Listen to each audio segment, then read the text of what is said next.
Today, we journey back further than the pharaohs, further than the great flood myths, to the dawn of recorded civilization itself.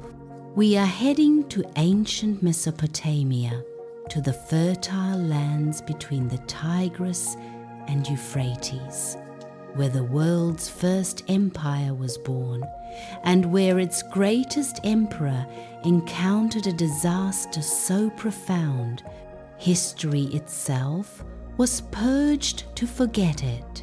Grab your coffee. We are delving into the silence of the cuneiform tablets, chasing the ghosts of a catastrophic battle that historians of the time literally dared not name. The great defeat that cursed the dynasty of Sargon of Akkad.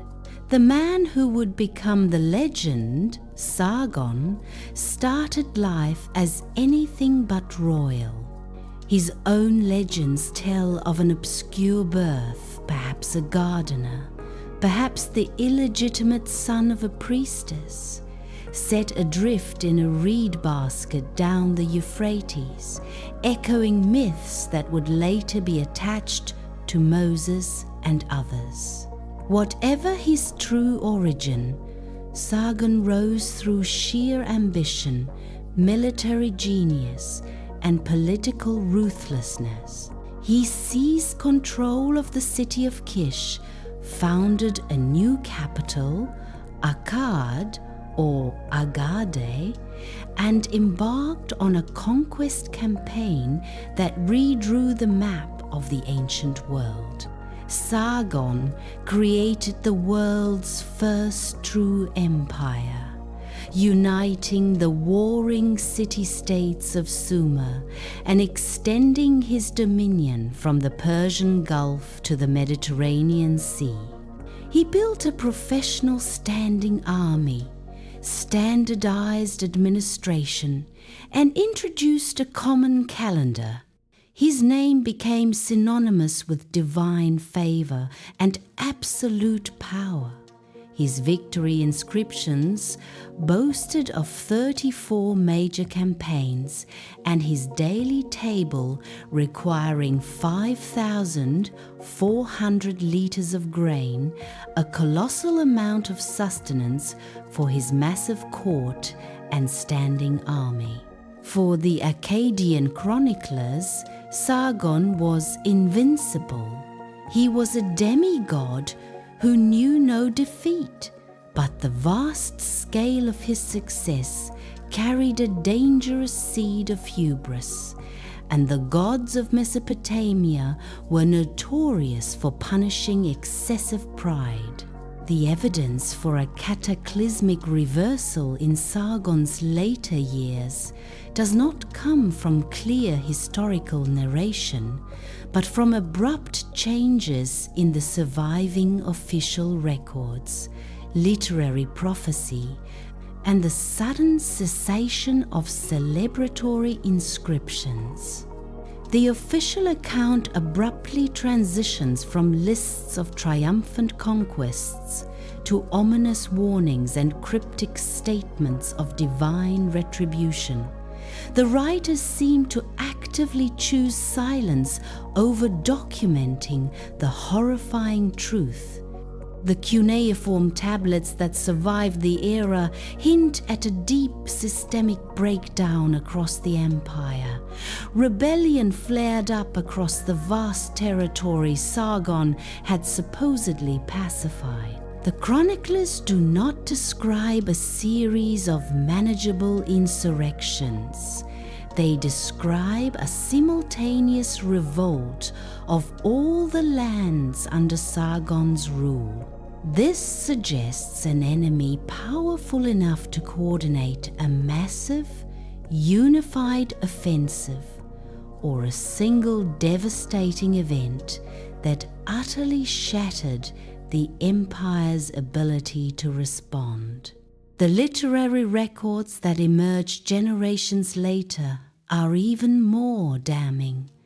They speak of an unnamed, colossal disaster that engulfed the empire, attributing it directly to a divine curse. One text describes a moment when the goddess Inanna, Ishtar, who had previously favored Sargon, turned her face away, leading to a period of unprecedented darkness and misfortune.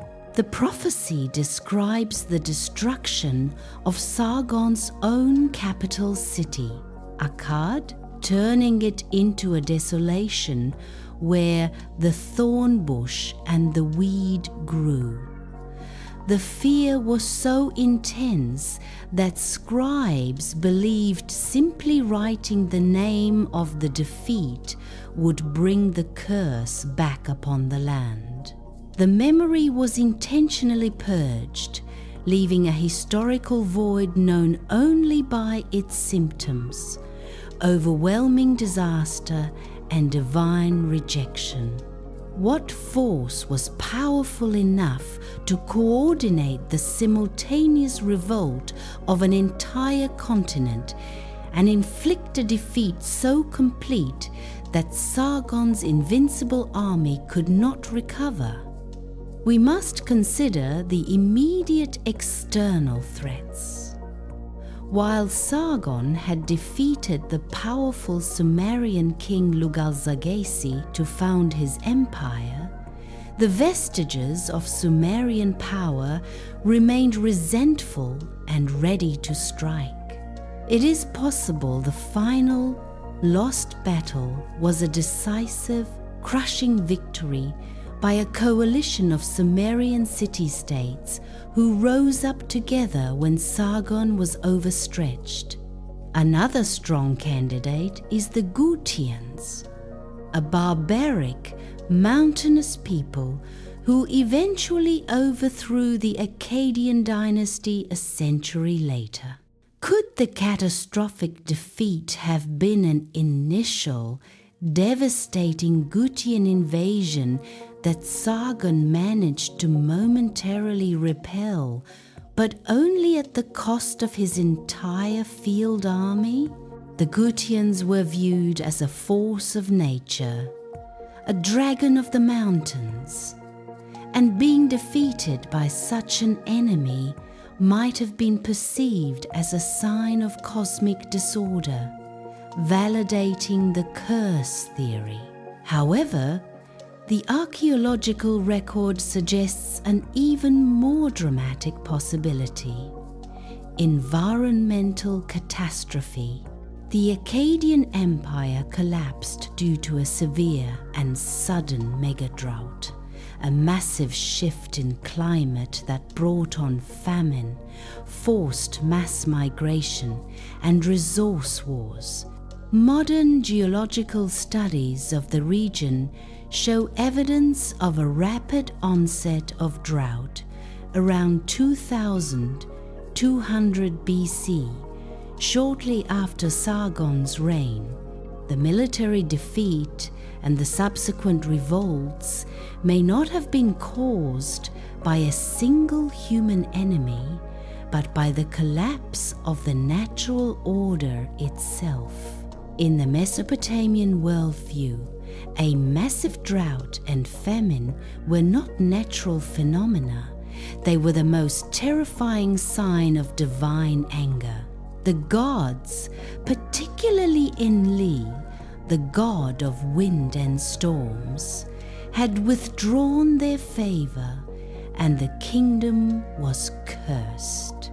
The historical silence was not a cover-up of a military loss, but a refusal to name the moment when the heavens themselves turned against Akkad. The legacy of this silence is perhaps the greatest tragedy. Sargon's successors, including his formidable grandson, Naram-Sin, struggled desperately to maintain the empire. Naram-Sin himself faced overwhelming internal revolt and even claimed divine status to try and restore the empire's myth of invincibility. Yet he too eventually faced a similar fate, a series of crushing defeats that chroniclers blamed on his own hubris, culminating in the complete destruction of Akkad, the city Sargon founded. The curse was permanent. Today, the exact location and details of Sargon's greatest defeat remain a gaping wound in history. We have the glorious beginning and the devastating end, but the pivotal moment where the world's first invincible emperor was humbled is gone. It is a historical testament to the power of narrative control and the ancient belief that some truths are so dangerous they must be swallowed by silence, lest the curse spread again. The cursed battlefield stands as a terrifying reminder. Power is fleeting, and when a civilization falls, sometimes the deepest trauma is revealed not by what is written, but by the terrifying things history chooses to leave unsaid. Tell us in the comments. Do you believe the great defeat was caused by a devastating human enemy, or by the actual divine wrath of the gods manifesting as climate collapse? Keep questioning everything.